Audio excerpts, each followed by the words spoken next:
Assalamualaikum dan salam sejahtera. Hari ini kita akan belajar bagaimana menulis ulasan Bahasa Melayu tahun 6 bersama Cikgu Izan. Okey anak-anak, buka muka surat 128, buku teks Bahasa Melayu tahun 6 kamu. Baik, hari ini kita akan melakukan kemahiran menulis dengan tajuk Satu Murid, Satu Pokok. Okey, mari dengar dulu apa yang cikgu nak baca untuk kamu dalam petikan Satu Murid Satu Pokok.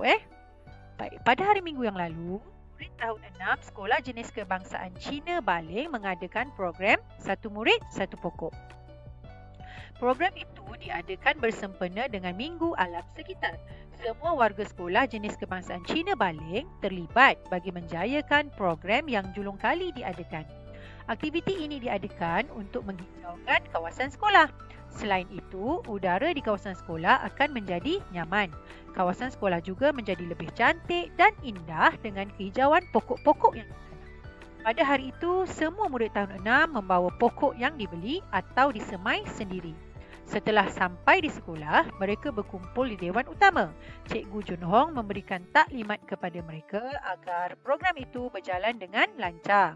Di samping itu, Cikgu Jun Hong menasihati mereka supaya berhati-hati agar tidak berlaku kecederaan. Selepas itu, mereka mula membuat lubang. Mereka memasukkan kompos ke dalam lubang itu agar pokok dapat membesar dengan cepatnya. Tanah juga akan subur.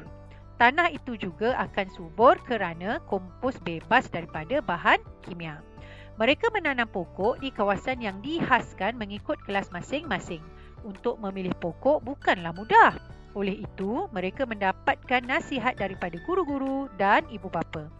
Kebanyakan pokok yang dipilih ialah pokok yang dapat meredupkan kawasan sekolah seperti pokok senang.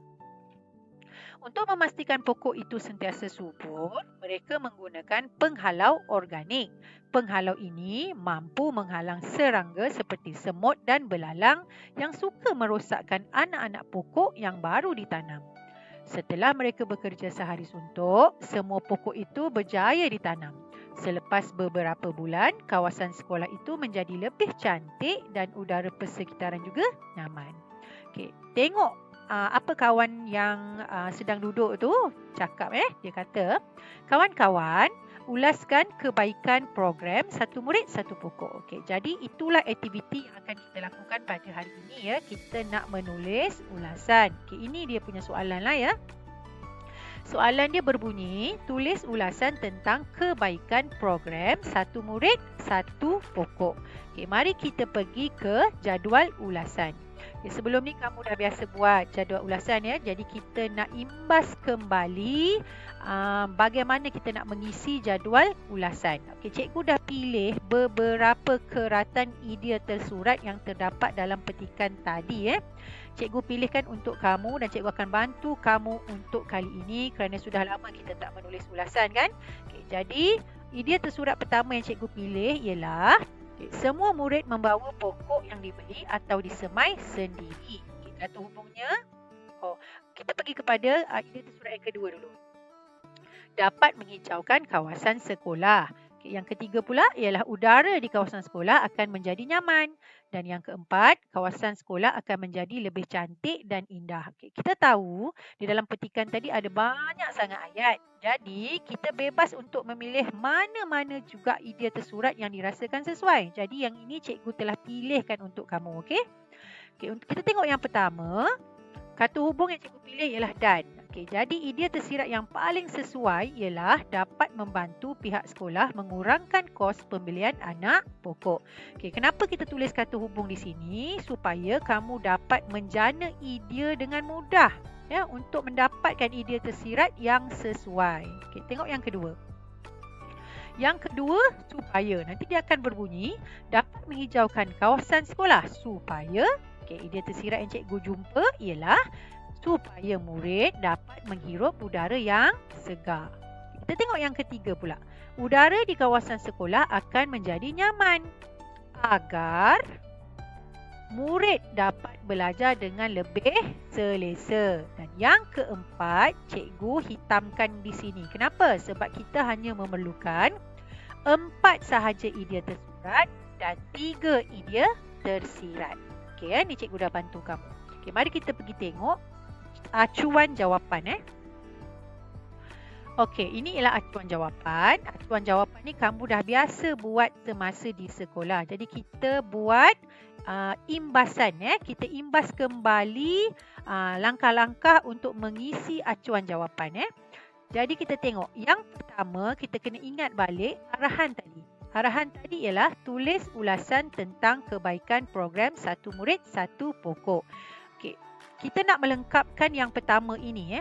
Nak melengkapkan yang pertama ini, kita ambil sahaja daripada soalannya, iaitu kata kuncinya kebaikan program Satu Murid Satu Pokok. Jadi kita letakkan di bahagian yang pertama. Jadi dia akan bunyi, petikan di atas menunjukkan kebaikan program Satu Murid Satu Pokok. Jadi tak perlu fikir, ambil sahaja daripada soalan. Okey? Bagaimana pula kita nak isi yang kedua ni? Okey, kita nak isi yang kedua, kita ni cikgu dah ambil sedikit sebahagian keratan daripada jadual ulasan. Kita ambil nombor 1, nombor 1. Okey, bagaimana? Okey, cikgu dah ajar pada kamu sebelum ni, apabila kita nak melengkapkan acuan jawapan, kita sambungkan sahaja idea tersurat bersama kata hubung dan juga bersama idea tersirat. Jadi dia akan berbunyi, dekat yang pertama ni, kamu ambil yang nombor 1. Dia akan bunyi antaranya ialah semua murid membawa pokok yang dibeli atau disemai sendiri dan dapat membantu pihak sekolah mengurangkan kos pembelian anak pokok. Okay, nampak tak? Yang ini cikgu sambung sahaja. Macam selalu kita buat kat sekolah. Sambung saja dan isi sahaja dekat sini. Okay, bagaimana pula dengan yang kedua ni? Selain itu, yang selain itu, kamu isilah yang nombor 2 dalam jadual ulasan tu. Sambung juga. Cikgu dah bagi dah idea tersurat, kata hubung dan idea tersirat. Kamu sambung. Okay, bagaimana pula dengan seterusnya? Kamu letak pula yang nombor 3. Bagaimana pula akhir sekali? Kamu letak yang nombor 4. Ini semua cikgu dah ajar. Kita imbas sahaja kembali. Okey? Okey, yang terakhir, oleh kerana cikgu dah tolong kamu di bahagian atas ni semua, jadi yang terakhir kamu kenalah keluarkan idea sendiri. Okey, sebagai contoh pada pendapat saya, program Satu Murid Satu Pokok ini apa? Kamu fikirkan sendiri. Idea kamu sangat diperlukan untuk bahagian penutup. Okey? Baik, itu sahaja aktiviti kita pada hari ini. Baik, apakah tugasan anda? Okey, maksudnya dah kita belajar, mestilah buat tugasan, betul kan? Okey, mari kita tengok. Okey, sila tulis ulasan yang lengkap berpandukan acuan jawapan. Tadi kita dah bincang, cikgu dah bagi jadual ulasan, cikgu dah bagi bagaimana nak isi acuan jawapan. Jadi yang kita dah bincang tu, kamu tengok dalam video ni berulang-ulang kali, kamu isikan ke dalam pautan Google Form yang cikgu beri. Cikgu akan beri di dalam kumpulan WhatsApp 6 ikhlas. Okey? Dan jangan lupa tekan butang submit untuk dikira sebagai kehadiran PDPR. Mudah sahaja ya. Baik, itu sahaja untuk pengajar pembelajaran kita pada minggu ini. Okey, jumpa lagi pada minggu hadapan. Okey, kalau ada masalah, kamu boleh PM cikgu ataupun jangan malu-malu, call. Bye.